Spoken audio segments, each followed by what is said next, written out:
Hey, this is Paul Schock with the SCIPP program and our community forum, and with Pastor Bob from the Restoration Community Church doing the camera work. And today I actually have Lance Amick. Hey, Paul and Bob.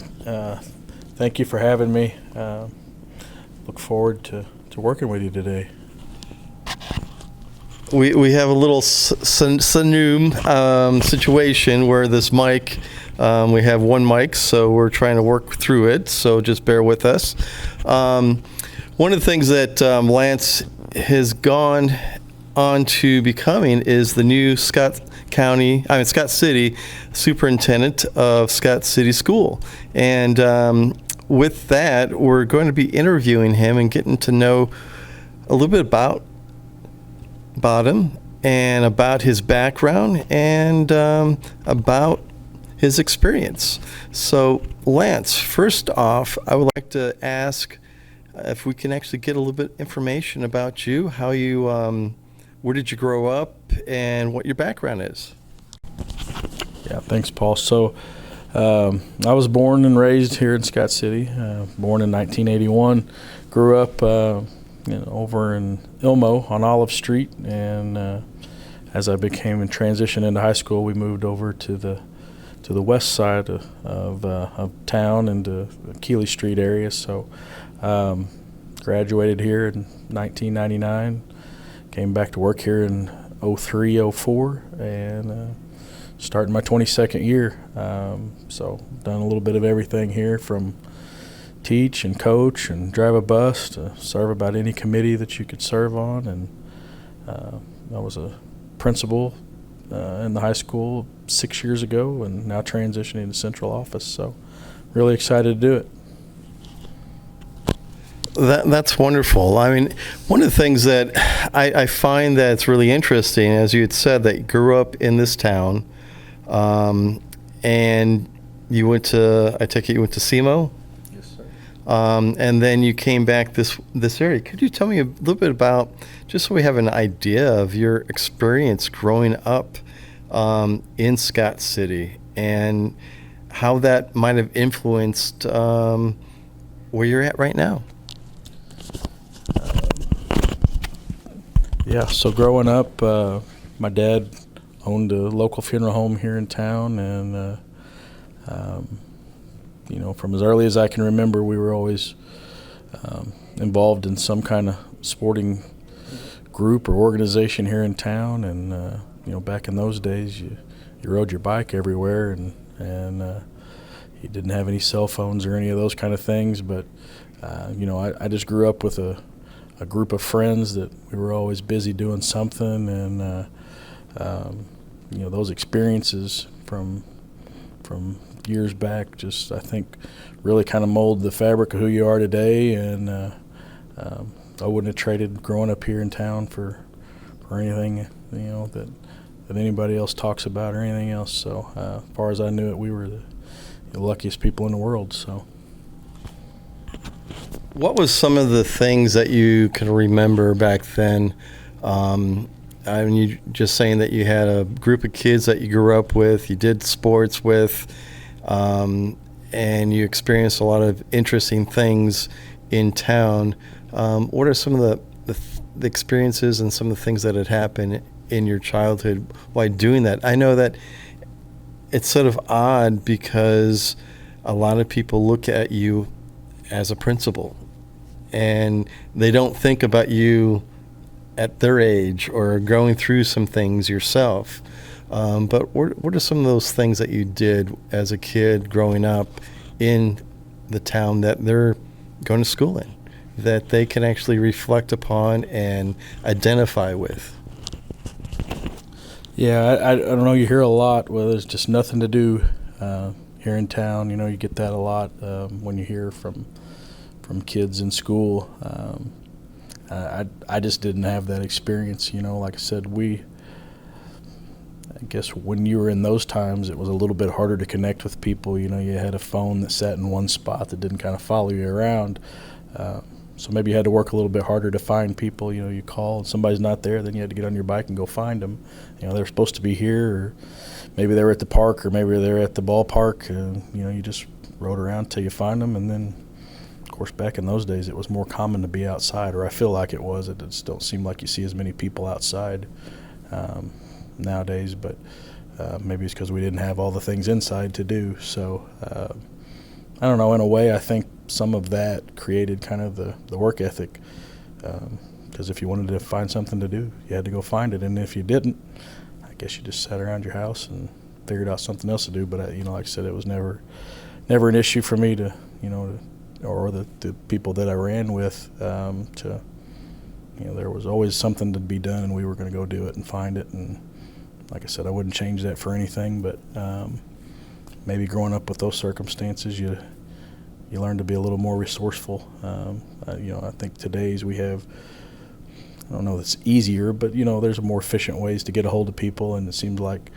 the world we live in, it's a little more instant, and things are closer at the click of your button. And I know technology has, come a long way since, even when I was in school and those kind of things. I don't think of it as that long ago, but really I guess it was. But you just think about, we didn't know where people were all the time, or be able to send a message and just say, hey, where are you doing? Well, I'm over here. You had to work a little bit harder to figure out, I guess, your plans or what you were going to do or where your friends were in those times. So maybe that's a little bit of where your work ethic comes from, and, the way you're grown up and how resourceful you are.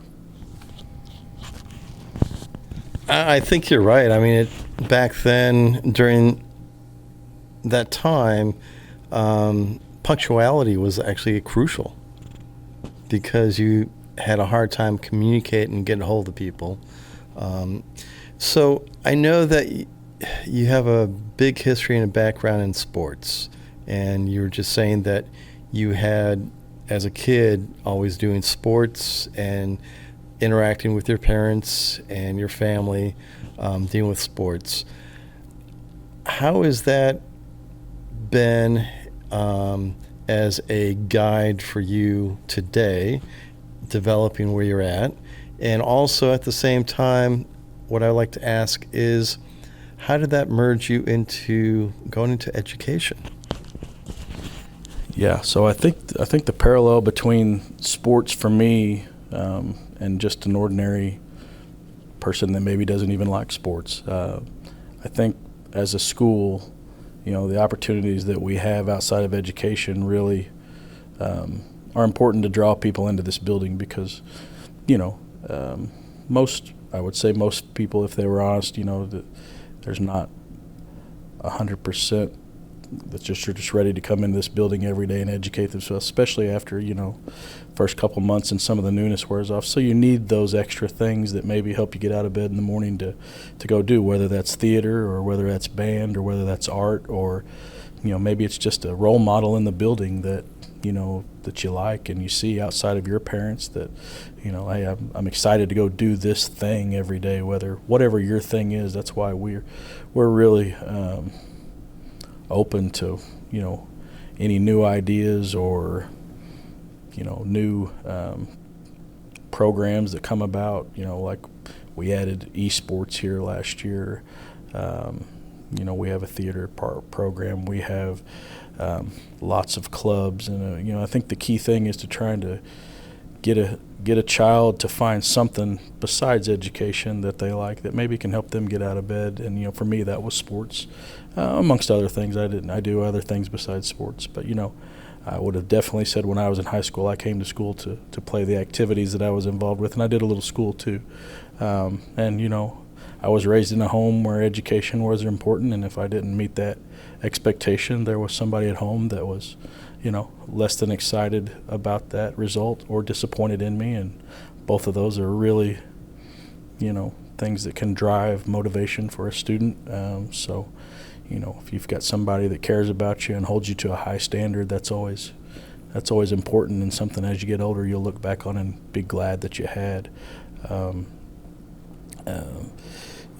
When I graduated from college in 2003, I wanted to coach. So to be able to coach, you had to teach. So I think it would be a fair statement to say that I got into education to coach, and amongst the teachers get into the field of education to impact students. I was the same way. I wanted to impact students, but I also wanted to impact them after the school hours were over in a some kind of athletic fashion, and athletics said were always important in my life. So for me, that was a way to stay involved with athletics after my playing days were over. So and then you're about, I guess for me it was 10 or 12 years in. One of my principals at the time, as I was teaching, I said, well, when are you going to go back to school and get your master's and start thinking about maybe the administrative side of things? And I'll be honest, I had never even entertained the idea, but just maybe his vote of confidence was, well,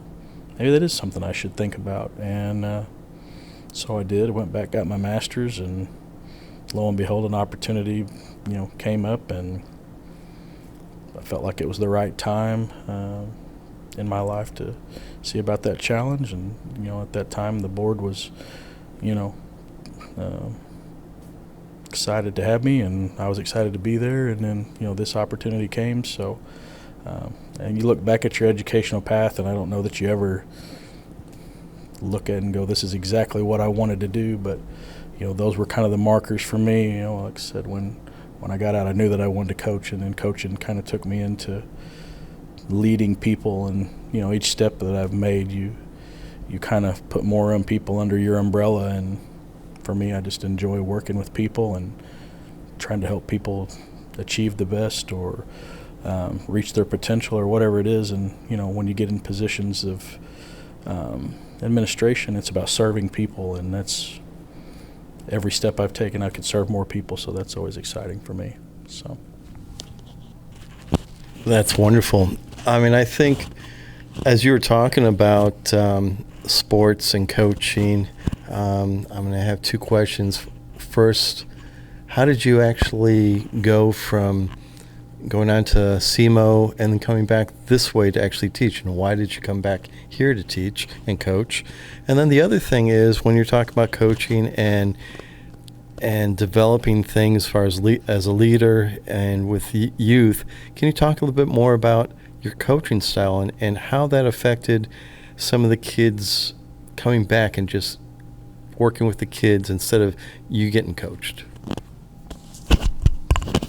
Yeah, so the first question that you had was, how did I get into this specific school, I believe. So when I graduated in the fall of '03, our basketball coach was just transitioning to the principal's job. So, I believe at the time I was 21 years old, 22 maybe at the old, you look back, it seems like yesterday, but you can't remember a lot of the details. But anyway, we had an opening, and ever since I was little, this is really where I wanted to work and teach. And so I applied, and I got the job. And that part of it was history, and I never entertained going anywhere different. Like I said, I tell people all the time, I'm institutionalized in a way from people talk about working at a big school or a different school, and I don't have those perspectives. And it's just something that through the years, I mean, is anywhere you work perfect? No. And I mean, there's been times I wish things would have gone a little different, or I might have tweaked this, but overall, I mean, it's just been a great experience here, and I've never really considered working anywhere different. As far as coaching style and influencing people, I think you just look back and you hope that somewhere along the way you've helped somebody, and I see former students and athletes at this point in time, and most of them are married with kids, and you just see them somewhere and they're excited to introduce you to their their significant other or their kids or whatever, and you just that something did right if they're excited to do that. Or you receive some of the best mail you can ever receive is a invitation to something significant in one of your former student or athlete's life, whether it be a birth announcement or a wedding or something of significance. You look back, and those are the important things. And if they learn something with basketball, or for me it could be anything: basketball, football, softball, I've coached about everything there is to coach. So, are those part of the, equation? Yes, but really, what life lessons they take and things that maybe have helped them, in their lives to be successful. Those are the important things. So that you hope people take away.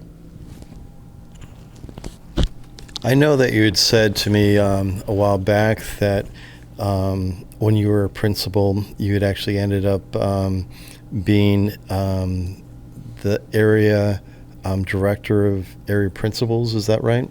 Yes. Could you tell us a little bit about that, and also how that affected you looking at things on a whole, as far as looking at other schools, comparison to school here, and just your knowledge about that?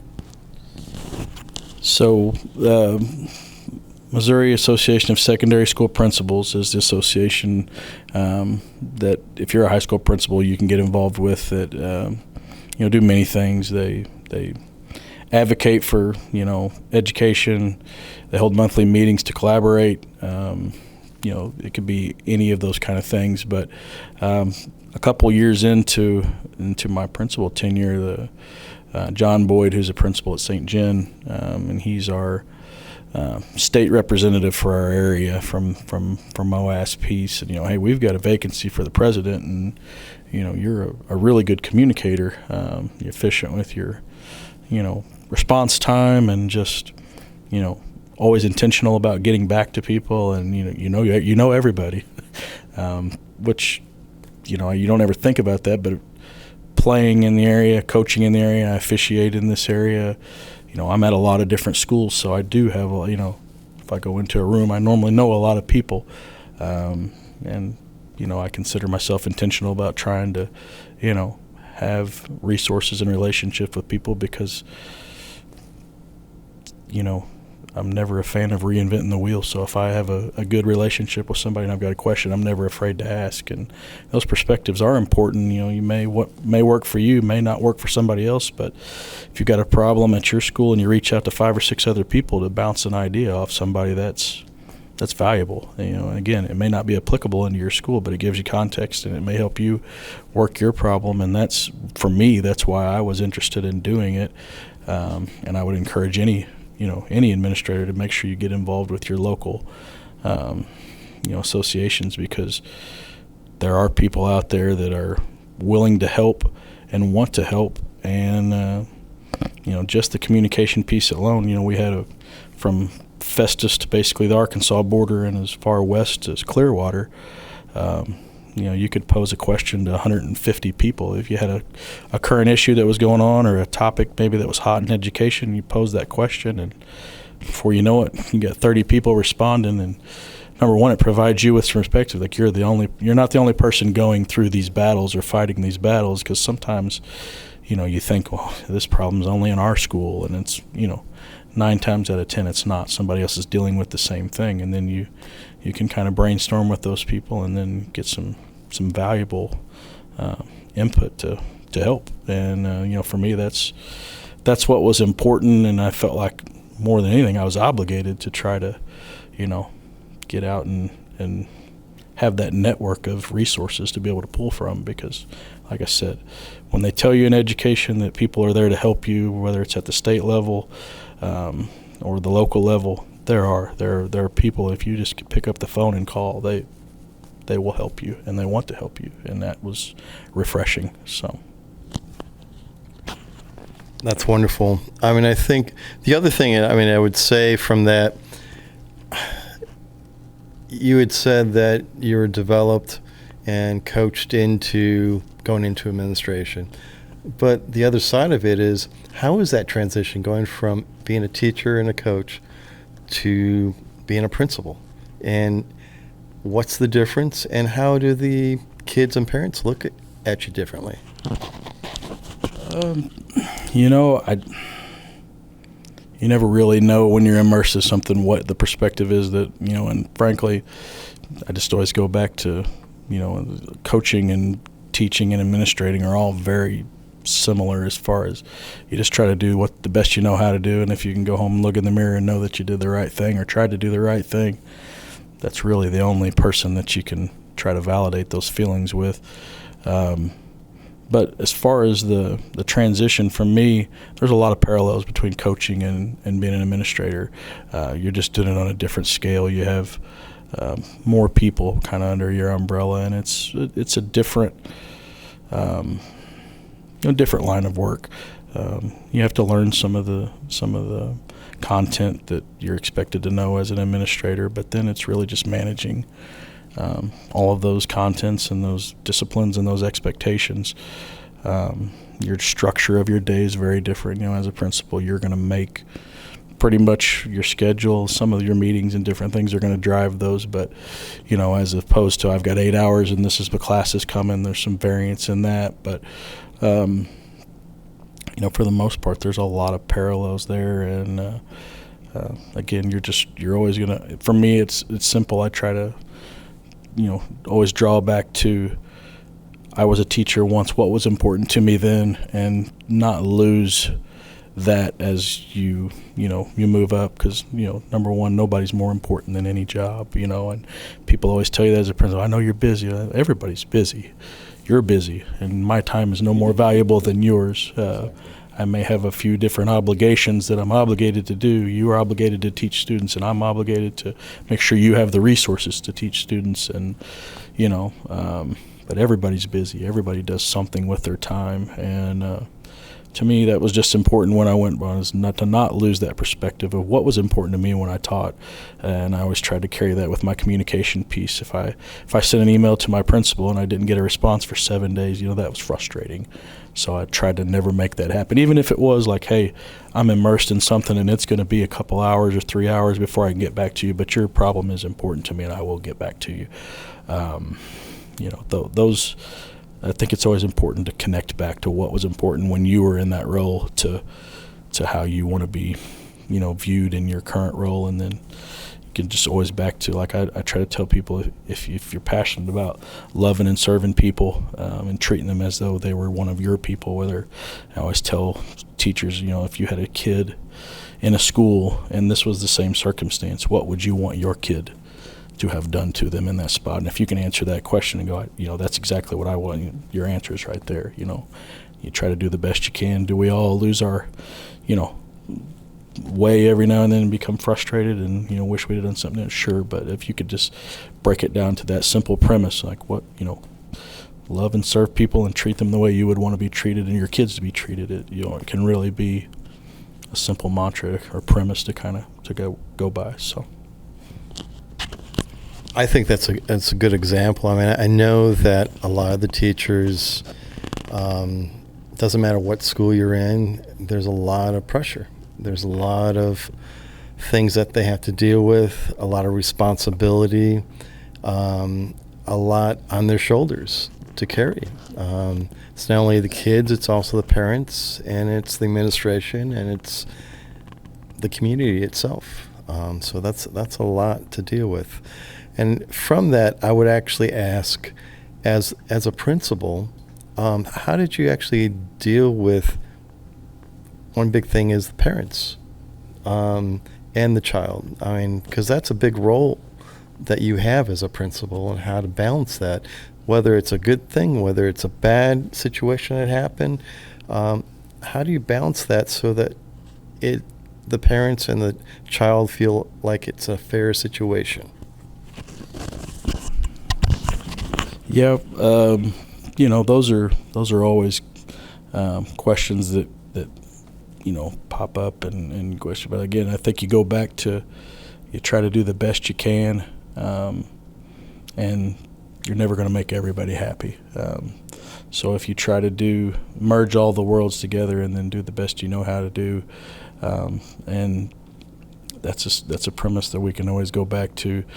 But those what I call courageous conversations you're talking about, where there's a situation where you're going to have to talk to a parent or a student or a teacher or somebody who, lack of a way to put it, it's not going to be a great conversation. It's something maybe controversial, or somebody's in trouble, or you're going to have to issue some kind of consequence to somebody, and that somebody's going to be frustrated with that. But that's when you go back to your parallels of coaching. Coaching, you're not always I don't know what job it is where everything's cupcakes and rainbows, but I think you just have to deal with those head on, and you just be honest and say, hey, this is really not going to be much fun, but this is the task that I signed up to do, and unfortunately I'm going to have to give you some bad news today. Doesn't mean that if you're dealing with a kid problem, student discipline problem, doesn't mean somebody's a bad kid, but maybe they had a consequence that deserved a punishment, and unfortunately that's sometimes how we grow and learn, and we still believe at Scott City Schools that as long as the workforce and you're trying to teach kids to be accountable and be punctual, and that's things that we have to keep at the heart of education here too. And there are if you don't do the correct thing, sometimes there's going to be a consequence. It doesn't mean we're not going to try to help you through the process, or we're going to be mad at you the next day and we're going to hold things against you. But unfortunately, if you don't do the correct things, you may get a consequence. And but to me, that's life. That's the way of the world. And I know it's the end of the world sometimes to certain people, and people get frustrated. But I think if we could all look back on our childhood or our adulthood, we've all made mistakes, and growing through those is part of the learning process. And I was lucky to have some teachers and coaches that held me accountable, and excuse me, those are invaluable. Do they stink in the current time when they're happening, and do your emotions like, man, I hated that, but that you look back and you're thankful that somebody did teach you the correct way to do something, or held you accountable maybe when, for lack of a way to put it, you thought maybe you didn't have to follow the rules or do the correct way to do something, and or thought maybe you were bigger than the situation. But I've always appreciated and frankly thanked the people I have. I appreciate that lesson that you taught me, because had you not done that or cared enough about me to do that, even probably though you knew it was going to stink to do it, maybe my life's different because of it. So I've always had an appreciation for that kind of thing. So that's wonderful. I mean, I think you're right. It's as you had said, as a coach, you make a play, and sometimes in that play you might get a touchdown, or you might get a score, and sometimes you don't. And it's a part of the learning process. And off of that learning process, especially as a principal and as a teacher, I know that the effectiveness of trying to get to a student and to see that they can actually blossom from a seed into a unique individual is very rewarding for teachers and for a principal. But at the same time, I know that a lot of the kids are this is a time that they're actually trying to find who they are. Let's face it. And so you're going to go through trials and tribulations and kids trying to understand things. And then you're also going to have kids that are going to have the bullies. You're going to have all kinds of problems going on. So how do you, we all gone through that when we were actually growing up ourselves. But nowadays, with computers and with social media and everything, that intensifies things even more so, and it actually documents things. Whether at our age, we never had that documentation like you have now. I mean, one little slip up, it's there for the rest of your life. So how, in an educational system, and as a principal and a teacher, do you guys deal with those things? I think the context you're talking about is important, as far as trying to, as hard as it can be sometimes, is try to fast forward a kid in their head, a student 10 years, and go, hey, what would your 10-year now life think about this decision you're making, and especially if you're using a social media platform to video it or to put it out there, because once you hit send, chances are it's out there somewhere and somebody can find it somewhere down the road. So kind of trying to teach them that aspect, which, like you said, was frankly just nothing that we had to, I say me and you, and I don't know our age difference, but I know it wasn't anything that I had to worry about when I was in school. Yeah, did somebody see, or maybe somebody told on you, or whatever it is, if you did something wrong. Of course, that was, a factor, but 9 times out of 10, there wasn't a camera there to document it and then share it.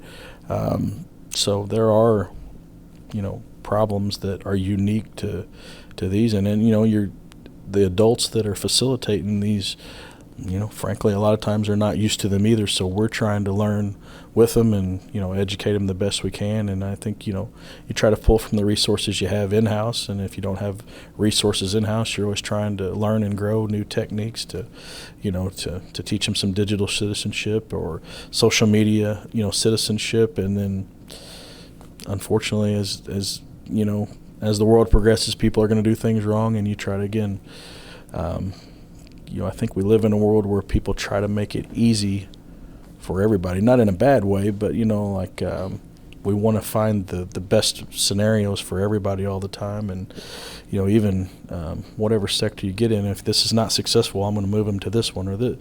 And people forget that failure is a form of learning, and, that it's not always the most fun, but there are the times that you look back probably in your life, the things that have shaped you the most is some of those times when you didn't win, or you didn't get a job, or you didn't get a certain circumstance that you won, and then it made you really reflect and go, well, maybe I didn't put in the work to be able to get this job, or maybe I need to do this a little bit better, or maybe it's a time where somebody's not being mean to me, they just had a better candidate, and then I've got to figure out how to, competition is a part of life. And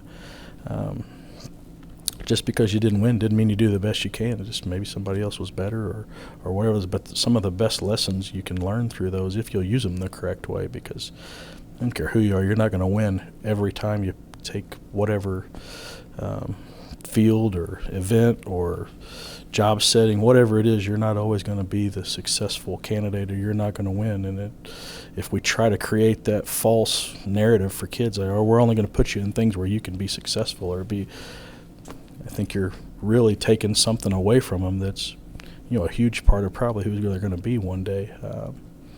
So, trying to mesh those worlds of educating social media, getting some resources in, and then just explaining to them, like, I'm not trying to tell you what you should and shouldn't do because it's what I think. It's just, here's the expectation of the world, and this decision you're making could really affect who you are one day, and then hopefully you've said it in a way that they're receptive to, and that makes sense. I appreciate you telling me that, and then hopefully it's something that, because at the end of the day, I think everybody here, our goal is when somebody calls and goes, hey, I've got this candidate here from Scott City, what can you tell me? Man, that's a great kid. He's going to be really a benefit to your club, your organization, your job, whatever it is. Those are the best calls that I get. I get an employer call me, hey, I've got this applicant. They want to be this said, position. Like, yeah, they're a good kid. Yeah, they're going to really help your line of work or your company or whatever it is. Maybe they're, a former student, an athlete, whoever. But those are the best calls, and that's what I try to pose to. Like when I had a kid that, maybe did something wrong or was just in my office to visit, whatever the circumstance. Like one day, I'm probably going to get a call, and like, I want to be able to tell them good things. I want to be able, yes, this, and if they're not meeting the mark, I was just honest. Like right now, I don't know what I would tell them because I don't have a lot of good things to say about you. So I hope that you start taking a few more decisions seriously, and then, you're somebody one day down the line, I can say, yeah, that would be really good for your club or your company or your line of work, whatever the circumstance is. So I think that's always the hope for us here at the school, is to be able to produce members that are going to be productive members of society and successful people in this world. So that's great. And you're right that a lot of people don't realize that we learn from our failures. But the other odd thing is only we can do those failures the way that we do them. And if you don't learn to understand the lessons from those failures, along with understanding that those failures could actually a long way be successful, because your successes could actually become from those failures, because those could actually be the tools, the bricks to build that building. The other thing I'm wondering, I know that you touched upon a little bit, but what are some of the things that, I know you go through phases with kids. And a lot of times kids have different issues and different things that they're going through. But what are some of the things now that you're having to deal with when you were a principal with kids, trends and things like that to help push them, encourage them to not go down that path? The two things that jump to my head are, like we've already talked about, social media, and it's not just necessarily doing bad things and putting it on social media. It's just the lack of communication from a face-to-face content, because the way of the world still, at some point in time, you're probably going to have a job interview where you're going to talk to another human being. And, if your only form of communication is texting or digital communication, I think we're failing students if we still don't make them open up and learn how to communicate face-to-face and talk to other people, because you're still going to have to do that at some point in this world. And, there's just a lot of human connection that you don't get when you are using all those other platforms. And so, I still think that that's valuable in a world that's ever changing, is learning how to, to physically talk to somebody and read body language and understand that, a digital message can be completely taken out of context if there's no human element to it, or you don't see the raw emotion, or you don't see the facial expressions or whatever, so they can be misconstrued. You could be sending the most harmless, positive message, and just the way you wrote it, somebody else could review it and go, well, this person's mad at me, because you don't have any of those non-verbal cues that you could pick up when you're reading somebody's language or you're visiting with them. And the other thing I think is, I think every school around is fighting the vaping epidemic, and that the research is out there that obviously it's not very good for you, but I think we make it pretty easy for people to get, and it's really hard to find and capture people because of there's not really a smoke to it. It's easy to conceal, and it's easy to put into locations that people can't get to, and but I don't think you can deny the health effects are not good. And again, maybe it's you got people that are too young to understand the ramifications of those, and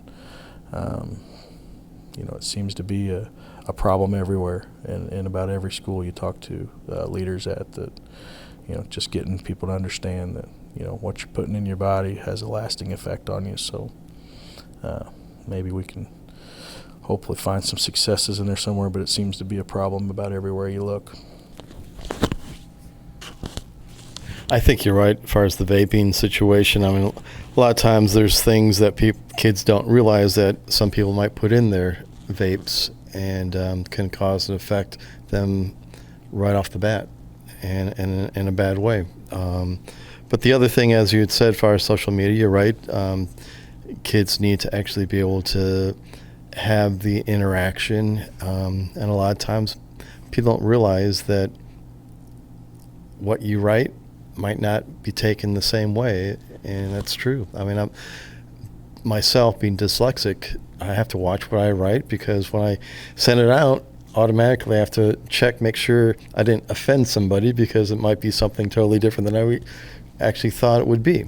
And but I'm used to having that one-on-one conversation in order to make sure I'm clarified and it's clear what I'm talking about. The other thing I'm trying to find out, as the principal, you actually had a JAG program that you were involved with, help creating. And could you tell us a little bit about that JAG program? And as from what I've gathered, it's a very successful program. Yep. So we are in about our 6th or 7th year of the JAG program. I don't have that information right here in front of me, but it's one or the other. And we are in our 3rd teacher in that program. David Spriggs is currently our JAG instructor, and David does a really good job of facilitating that program. JAG, at its premise, stands for Jobs for America's Graduates.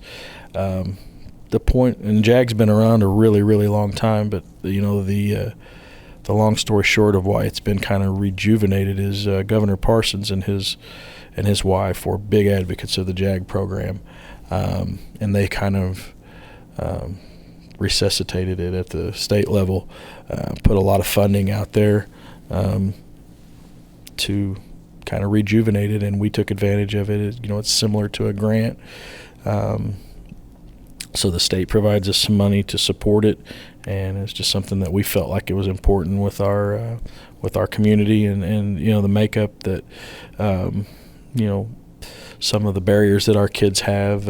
It's a great program to help maybe get students that would never have the opportunity out of our building into the different settings to see what was out there for them to do. And JAG at its premise gets the kids outside of this building a lot to go work on soft skills, and maybe you're not a student that's your ambition is to go to college. Maybe you want to go directly to the workforce. Maybe you want to find a technical school to go to, or maybe you have a different path to success other than the college-bound route. And I think it's absolutely been shown the last several years that that's a really good option for lots of people to do, because frankly we're not all made the same. And I think we've learned, if anything, in education the last 8 to 10 years is everybody is not a college bound person, and that's okay. It doesn't even mean that the college bound is the correct way to do it. I mean, it's really what serves you the best and what your vision for your life is. And our job here is to find that niche for you and to figure out, all right, that's what you want to do. Well, here's how you actually have to do it. Here's where you're going. Here's where you need to get involved. And the JAG is one of those avenues that helps a kid explore that. And it is a club outside of school as well. So it's no different than an FCCLA or a FBLA or a STUCO.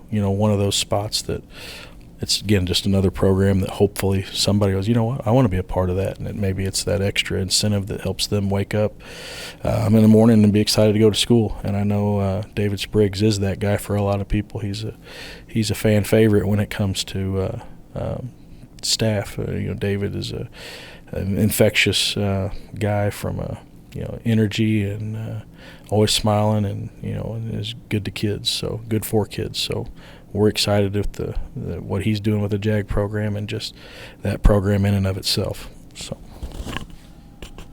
And then going from the JAG program, you guys have a lot of support for students that are actually wanting to go on to college, and whether it's SEMO, whether it's other places in the state or out of state.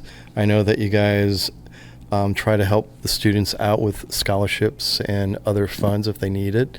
Can you talk a little bit about how you guys develop the goals, especially as a principal with the teachers, to try to help the students achieve those? Yeah, so another state initiative that happened a couple years ago was a Root Ed advisor position, which we also put in for and got, and that's currently Donna Conaway, who used to be a business teacher here for a long time. She applied when we advertised. Basically, it's a second counselor in the building. It's a transition specialist.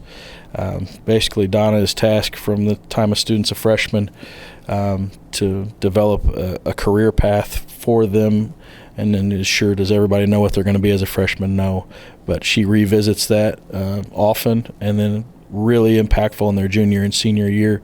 Again, to put the rubber with the road. What is it that you want to do? What is it that you seek to do? All right, here's the roadmap to get to that, and that's what Donna's tasked to do. She has a career plan for every student that comes through here, and as their senior year approaches, we've got pretty much every week there's a couple of different options coming into this building for kids to sit and listen to, especially if they're a senior, from anything from like trendsetters school to Mineral Area College to Rankin Community. There's constantly an organization in this building for somebody to go in and see and listen to and learn about and go, is this the right fit for me? Or, here's the three things I mentioned. Okay, well, here they're going to be in the building here, and she works hand in hand with Emily Henson, our counselor. They put on various seminars, in-person meetings from different organizations. We also do a career fair, where we bring in lots of, outside entities, local workforce people to sell their establishment. And after COVID, that career fair really changed, because you have such a shortage in a lot of the workforce around here that it used to be where here's just some information and hopefully one day maybe you don't. Now they're here actively trying to find people to come and work in their business. They're saying, hey, you're going to be in the real world next year. Hey, here's what we could do for you. Here's our incentive package. Here's the rate of pay we have, and we get lots of traffic at that fair. And then so between those kind of opportunities and just pretty much we have a person on staff that is their job, is to communicate with students, how to get to the place that you want to get. And we'll do as many sit down meetings with them and parents, fill out FAFSAs. There's all of the things that will help you get to where you want to get. So if you leave here and you haven't really exhausted those options with Miss Conaway, it kind of shame on you, because I know in 1999 when I graduated here, that wasn't anything that was available. You did a lot of that research on your own, and you tried to figure out the best fit for you. It wasn't that you didn't have people to help, but it wasn't their primary job. And an ordinary counselor at a school, they can't do all of those things, especially with the boom in mental health crisis that we see. So the counselor's role has really expanded more into that side, and then mental health kind of covers up a lot of regular high school counselors at this spot, and counselors in our building in general. But then we're lucky enough to have Miss Conaway here to kind of help pick up some of that slack from what the guidance that you used to get somewhere along the way. And in most former settings, you would call it a guidance counselor, but I think a lot of the guidance is split up in our world to the transition specialist. So I know that Scott City, compares to a lot of other school districts and bigger cities and other places, unique thing that you guys do have is you have a smaller percentage as far as teacher-student ratio, and that you have a little bit more hands-on with the students, whether it's in elementary, whether it's in middle school, whether it's in high school. And I know that that puts a lot of impression on the child to actually develop to their fullest as much as possible, which is, I hear it's just an amazing thing to have for a child. And it's something that I know a lot of parents are very thankful for. Instead of having 30 kids in a classroom, you actually have a smaller percentage, and the child is actually getting time. So that's something that you guys should be proud of, and it sounds like you guys are utilizing that to your full advantage. With that, how are you finding your students' test scores and your student evaluations comparison to a lot of the other schools, and what are some of your limitations that you're dealing with that you're trying to improve? Standardized test scores are always, something that you're, regardless whether you like it or not, and that's a different topic and conversation about whether, that's the best way to evaluate a school. But, that's the hand we're dealt with right now. But as far as kind of what you're talking about is basically a school report card, and our APR, if you look at historically, and especially the last 2 years, we've been really, really at the top of the APR scores in this area. I think last year we had the second highest in basically our surrounding area. The year before that, we were in the top 5, and frankly, we were at a really nice percentage of statewide. I think we were in the top 15% 2 years ago. But we are right around the state average. And all of those, which is where you long to be, because when you're doing test scores, people don't forget that that's everybody in the whole building, and there's a lot of variance in those kind of things, and just because somebody didn't score well doesn't mean they weren't up to their potential. And you're really looking at growth, and our growth numbers have been really, really solid the last couple of years as far as where you started, where you finished. And even though that may still not test out of this world, if you've shown growth, I think that's what anybody is looking for. Theoretically, did I learn more than when I started? And that's always the goal. So, and we're getting better educationally with different platforms in general, but also at a school we've invested in some platforms here that where we're really making sure we're trying to know where we started and where we finished, and then if we don't see the growth we want, reflect and go, maybe it was something that we did or didn't teach it well, or maybe we didn't use the correct vernacular, that because that's always can be a barrier from somebody that's 30 to 60 year old teaching somebody that's 12 to 18. Are the words I'm saying being conveyed the way that I think they are, or is maybe the vernacular they're using to what I'm saying, maybe it's the same thing, but I'm just saying it in a different way that they know how to understand. So, I think all of our teachers go back and reflect, and if we really miss the mark on a lesson, we try to reteach or figure out a different way to get to it. And it doesn't really matter how it's taught as long as it's being absorbed and used correctly. And that's we believe in a lot of autonomy in the classroom, and we have standards to work to like everybody else, but we're not sitting here going, this is the way it has to be taught. I think that's the beauty in education is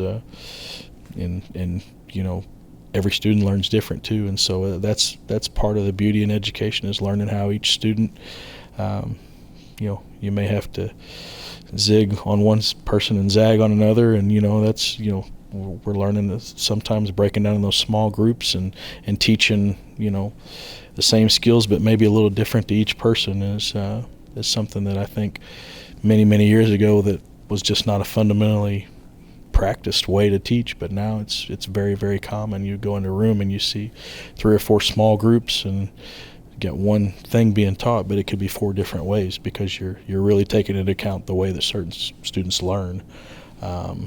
And we pay attention to those state scores, and but we believe that just the majority of what we do here is to educate and hit those standards that we have, and then try to make sure that a lot of our students have their basic needs too, because we have a lot of kids that come in here that are hungry or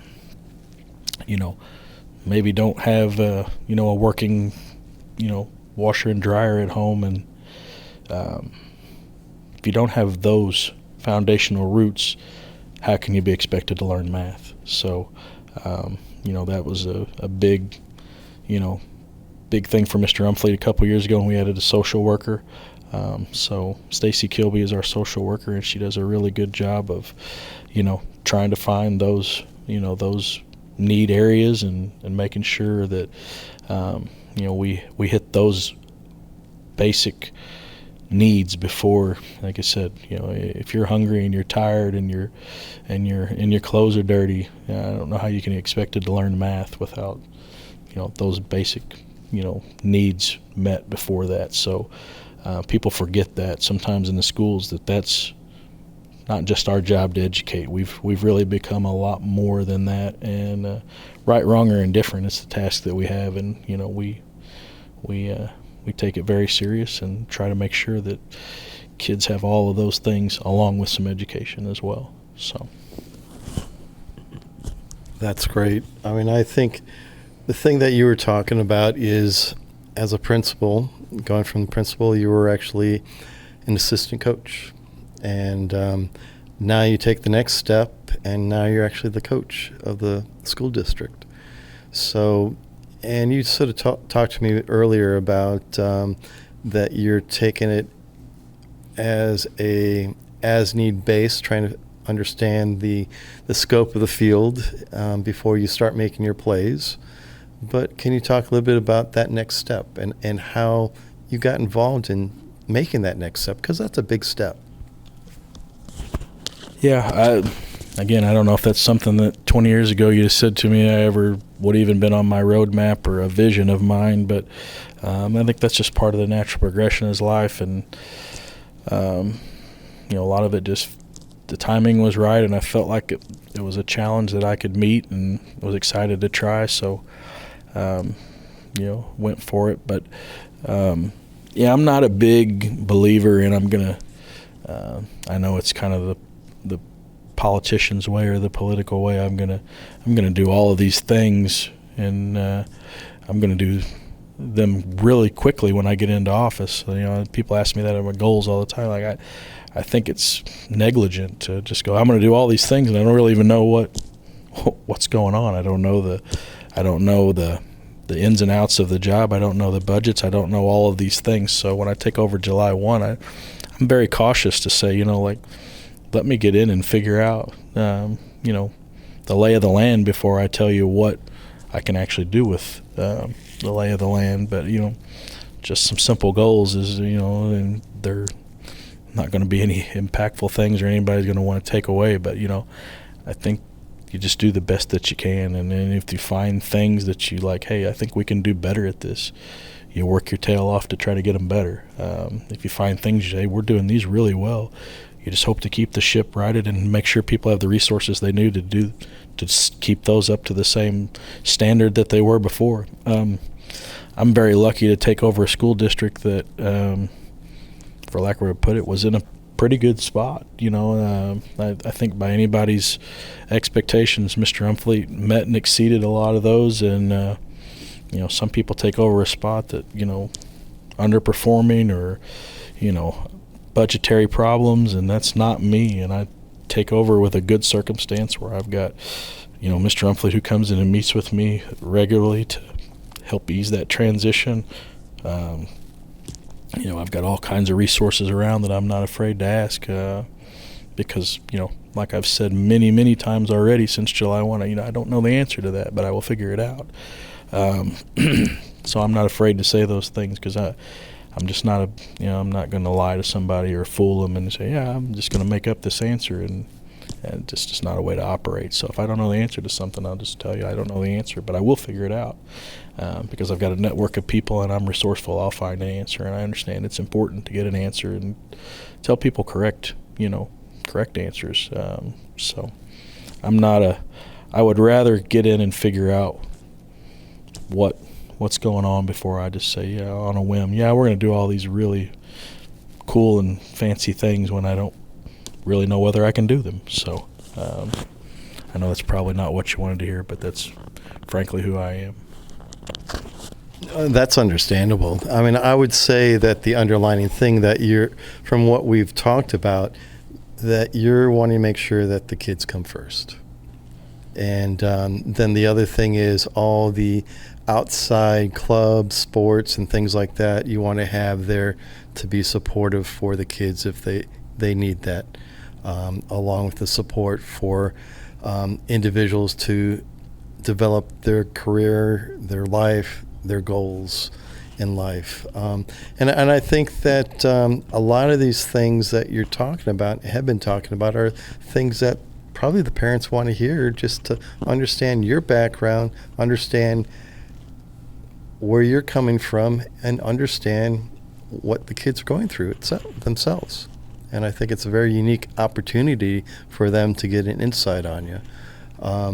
What are some things that you would, before we go, what are some things you would like to say to the students and the parents for the coming year? The only thing, the message that I would like to say, go back to that premise. We're here to serve you, and we do the best that we can. If you ever feel like we've missed the mark, we're sure never above you coming out and visiting with us. We always hope that you try to do it in a professional manner.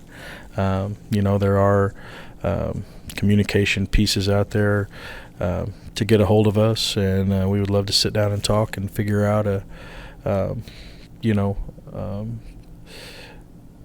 reasonable solution.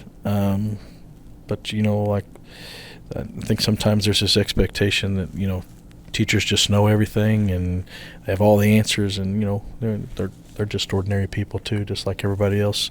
Sometimes misses the mark, and when you've got a day full of 18, 20 children or young adults, and